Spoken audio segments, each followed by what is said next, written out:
దేవుని నామానికి మహిమ కలుగును గాక.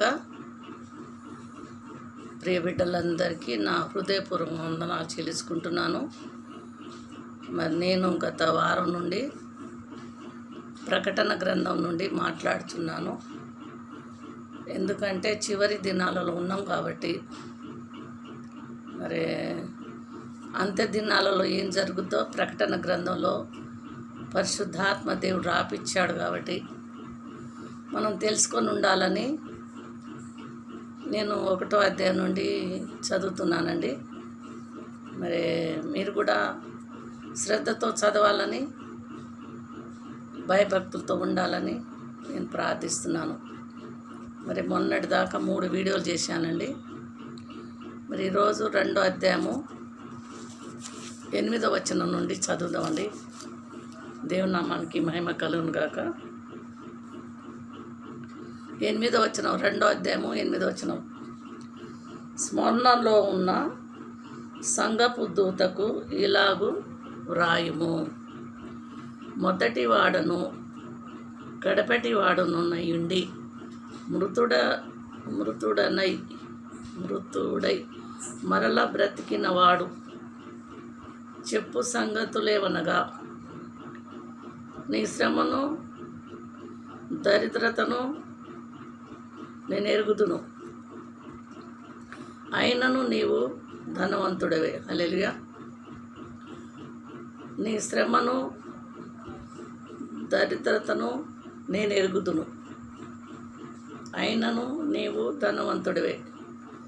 తాము యూదులమని చెప్పుకొనుచు యూదులు కాక సాతాను సమాజపు వారి వలన నీకు కలుగు దూషణ నేను ఎరుగుదును. నీవు పొందబోవు శ్రమలకు భయపడకుము. ఇదిగో, మీరు శోధింపబడునట్లు అపవాది మీలో కొందరిని చెరలో వేయింపబోచున్నాడు. 10 దినములు శ్రమ కలుగును. మరణము వరకు నమ్మకంగా ఉండుము. నేను నీకు జీవకిరీటము ఇచ్చెదను. సంఘములతో ఆత్మ చెప్పుచున్న మాట చెవిగలవాడు వినుగాక.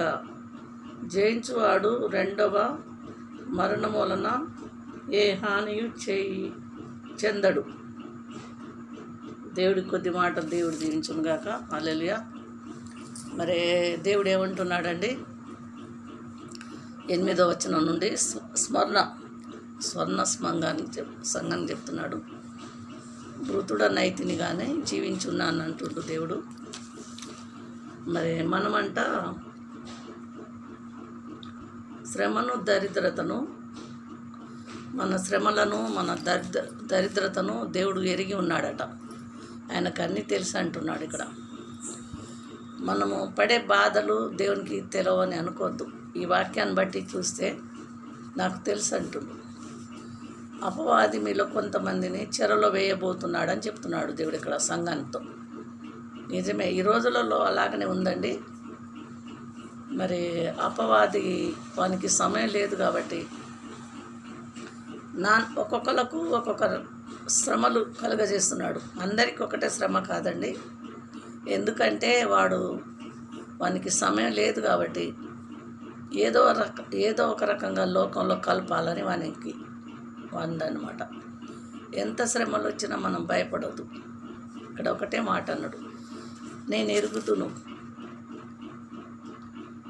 శ్రమలకు భయపడకు అంటుడు.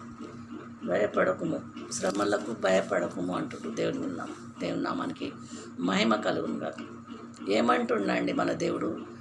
ఏ శ్రమ వచ్చినా భయపడొద్దు అంటుండు. నేనున్నానంటుండు. కాబట్టి ప్రియ బిడ్డలందరికీ మరి రేపటి దినము దేవుని చిత్తమైతే ఎంతవరకు చదివినంటే 11వ వచనం కంప్లీట్ అయిందండి. దేవుడు అక్కడ ఆలస్యమైతే రేపు 12వ వచనం నుండి చదువుతాను.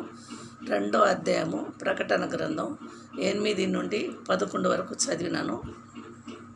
రేపు 12 నుండి చదువుతానండి. కొద్ది మాటలు దేవుడు దీవించును గాక. మీరు కూడా చదువుకోండి. ఇందులో మర్మాలు ఉన్నాయి. మనకు తెలిసి ఉండాలి. మనం క్రైస్తవులం కాబట్టి ఈ ప్రకటన గ్రంథంలో 1వ అధ్యాయం నుండి దేవుని చిత్తమైతే 22వ అధ్యాయం లాస్ట్ వరకు మనం చదువుకొని మనం నేర్చుకొని ఇంకా బలంగా ఉండాలని కోరుకుంటూ మరి ఎడతెగక ప్రార్థనలు ఉందాం, సువార్త ప్రకటించటంలో ఉందాం, బలహీనులను బలపరుచుదాం. ఏం కాదు, భయపడొద్దు, వాడు ఏం చేయలేడు, మనకు దేవుడు ఉన్నాడని ధైర్యపడతామండి.